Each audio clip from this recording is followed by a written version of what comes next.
Se você tá com tosse que nem eu, lá vai mais um vídeo sobre o tratamento da tosse.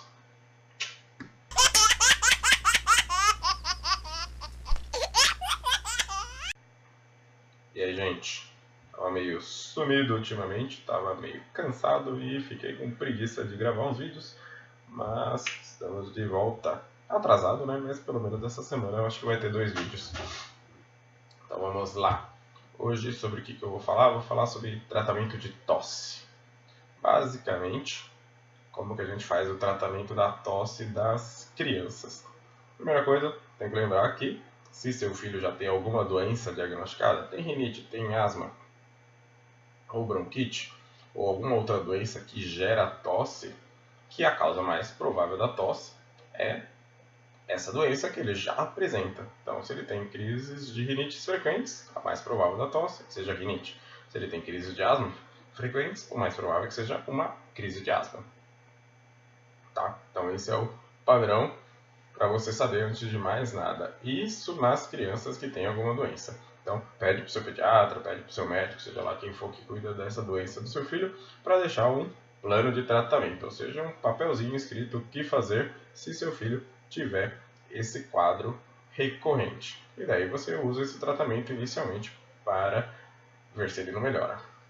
Mas agora, de pessoas em geral, como que a gente separa? Basicamente, a gente separa as tosses das pessoas para facilitar o tratamento, na realidade, entre as tosses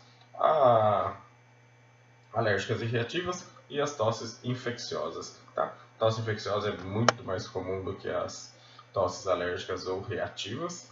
Tá? Então, dá mais ou menos, sei lá, 70%, 80% dos quadros de tosse, na realidade, são causados por infecções. Das infecções, a maior parte disparado é a velha e boa gripe, tá bom? Então, são os quadros de via aérea superior que a gente fala. Então, junta a gripe, junta a sinusite, infecção de ouvido, infecção de garganta, disparado, são as maiores causas de tosse na criança. E qual que é o tratamento básico? Tá? Quanto menor a criança, mais dependente do nariz ela é e menos ela sabe limpar e expectorar esse nariz. Portanto, quanto menor a criança, mais você vai ter trabalho para limpar o nariz dela. E mais você vai ter que limpar o nariz dela para ela melhorar. Se você não limpar o nariz, ela não vai melhorar. Então vamos lá. Então, coisa primeira e mais importante, higiene do nariz. Nas crianças grandes, é só suar o nariz e adulto também, dá aquela limpadora boa e acabou. Nas criancinhas pequenas, que não sabem fazer isso ainda, então fica o bom e velho soro fisiológicos nas mais variadas apresentações, pode ser de spray, pode ser de gotinha, pode ser com seringa, lavando, o jeito que você achar mais prático, tá? A segunda coisa, inalação com soro fisiológico, tá? 5 ml de soro ou 3 a 5, né? Na realidade, e você pode fazer muita inalação. Limpeza no nariz também, de 1, 2 a 10 vezes por dia, inalação quantas você quiser ou quantas forem necessárias para manter o nariz da criança desentupido. Quem não tem nada disso, a criança não deixa de fazer, você pode tentar fazer uma vaporização. Não é o mesmo efeito, mas chuveirão quente, taca a criança na banheira e deixa lá respirando aquele monte de vapor, tá? E é lógico, vai limpando o nariz nesse meio tempo, porque vai começar a sair uma catarreira lá de dentro.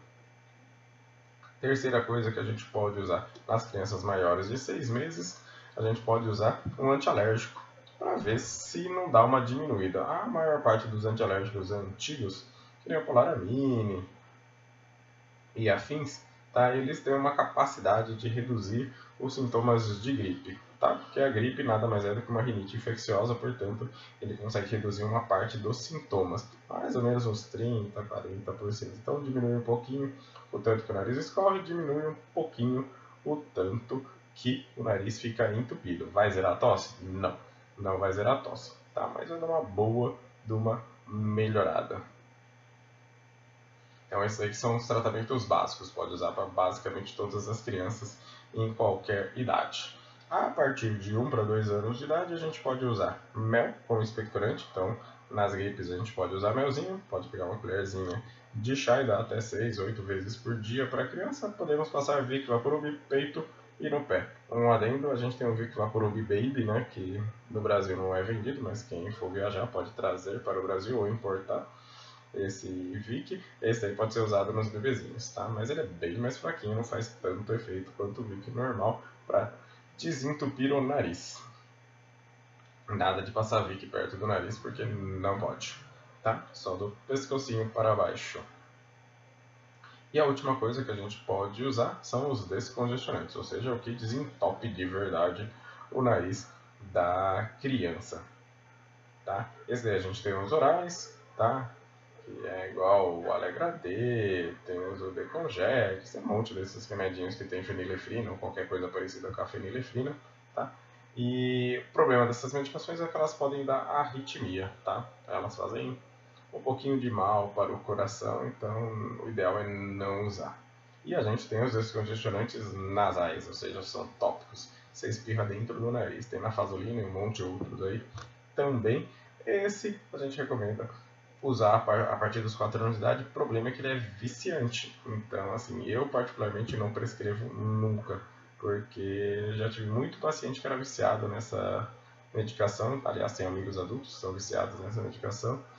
E é muito complicado depois para você tirar esse vício, tá? Essa dependência que a pessoa acaba tendo para manter o nariz desentupido com essas medicações. Então, eu não uso por isso, tá? Os pais teriam que estar muito bem orientados e, sei lá, eu não me vejo capaz de impedir que eles usem de uma maneira errada essa medicação, porque realmente ela desentope muito, mas muito mesmo, o nariz da criança ou do adulto, ou seja lá de quem for que o utilize. Última medicação para esses quadros tipo gripais, tá? Seriam os expectorantes, tá? A gente tem um monte, tem acetylcisteína, tem bromelin, tem ambroxol, isso é tudo nome dos genéricos. Todos eles são bons, eu gosto mais do Fluimucil, para falar a verdade, que é o acetilcisteína, mas todos eles são muito bons, tá? E a gente tem também um que para criança que não toma de jeito nenhum, que é o Transpumin supositório, que também é muito bom, diga-se de passagem. Esse daí. E eles devem ser usados ali 3, 7 dias no máximo, só naquela fase de secreção verde ou amarelada mesmo. Passou desse tempo, é sinusite, já tem que tomar antibiótico para tratar. É lógico, todos os outros quadros infecciosos que precisam do uso de antibiótico, uma infecção de ouvido, uma de garganta ou uma sinusite, devem ser tratados com antibiótico, mas esse daí tem que ser prescrito pelo médico. E agora tem a segunda parte, que são os quadros reativos ou os quadros alérgicos. Nós temos as rinites alérgicas, temos as faringites ou laringites alérgicas e temos a asma e a bronquite. Tá, esses quadros aí, a maior parte das vezes as pessoas já sabem o diagnóstico, já sabem quem tem. Esses quadros, 99%, na realidade 100% deles, não dão febre, a não ser quando eles são desencadeados, na realidade.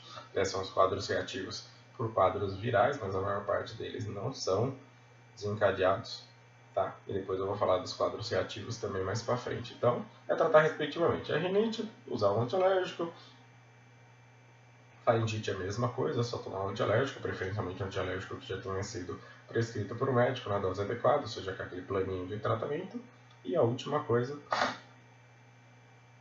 as crises de asma ou de bronquite, que o tratamento básico é inalação com Berotec atrovente, Aerolin, tá? Que é aquela bombinha de Aerolin que a gente usa na asma, igual de filme americano, ou então qualquer um dos milhares de xaropes que tem esse mesmo efeito. Tem o Aerolin, que é o salbutamol, tem o Brondilat, tem um monte deles que fazem basicamente esse mesmo efeito.